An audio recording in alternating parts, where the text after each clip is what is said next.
When the sci-fi classic Blade Runner was released in 1982, the dystopian world of humanoid robots, flying cars and dark megacities captivated audiences, and it had many wondering, is this the future? Would you step out for a few moments, Rachel? Thank you. She's a replicant, isn't she? I'm impressed. She doesn't know. She's beginning to suspect, I think. Suspect? How can it not know what it is? Commerce is our goal here at Tyrell. More human than human is our motto. Rachel is an experiment, nothing more. Well, the future is now. It is officially November 2019, exactly when Blade Runner was set.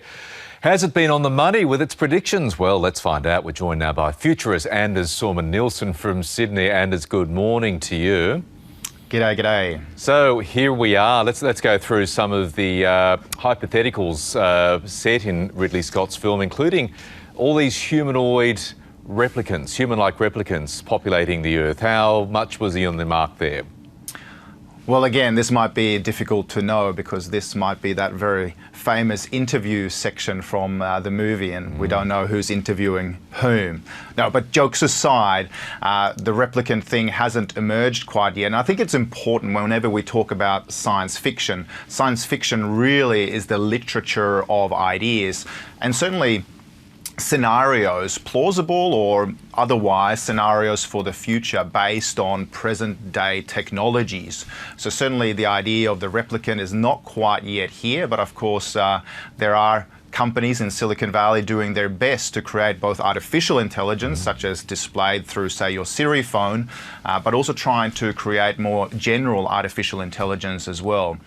So I always say science fiction is not necessarily about making predictions about the future, but as us futurists like to do, we are about preparing people for it, both dystopian and utopian versions of that future. And sometimes it doesn't predict the future, but it might actually inspire the future. Let's hope it's more utopian than dystopian in the future. Let's talk about those flying cars we saw a lot of in that film. And I do know plans are well underway on that mark as well.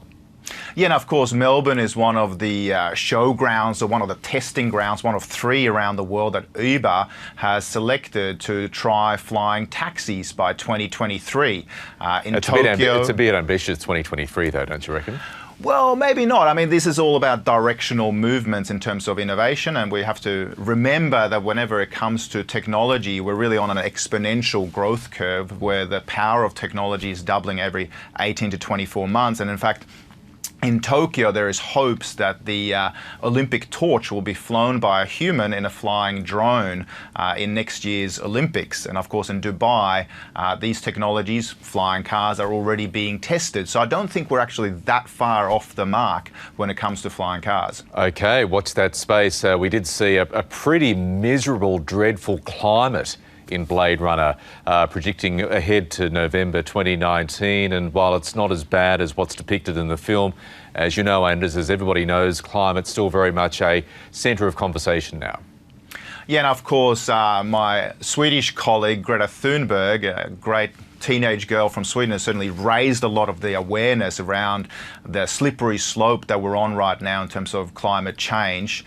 And unless we take big climate action, of course, this might be the kind of dystopian future we face. We have to also remember that Ridley Scott, back in the day in 1982, this was, you know, a time of the Cold War, of a very real sort of nuclear proliferation, of industrial pollution. And it's based on those types of developments, those types of socio-cultural, technological, economic and environmental, political trends that they forecasted the sort of 2019 November dystopia that they have painted in the movie. OK, and finally, all those mega cities, pretty close to the mark when you look at some of the cities heading up to the skies in many parts of the world.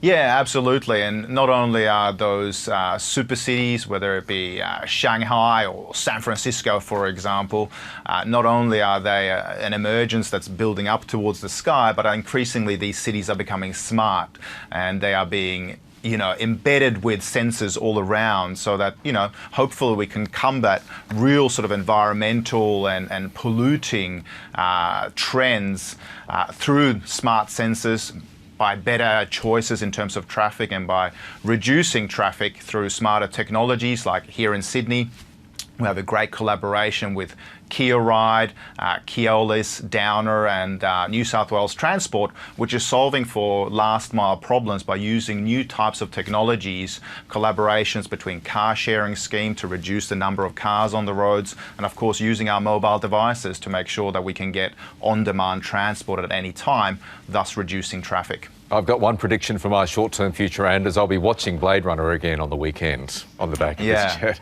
It's such a great film. And hopefully you don't have to step into a TV or a phone booth to make that sort of video call to watch the movie. Yeah, let's hope. Hey, great chat, fascinating conversations. Thanks for joining us. See you in the future. See you in the future.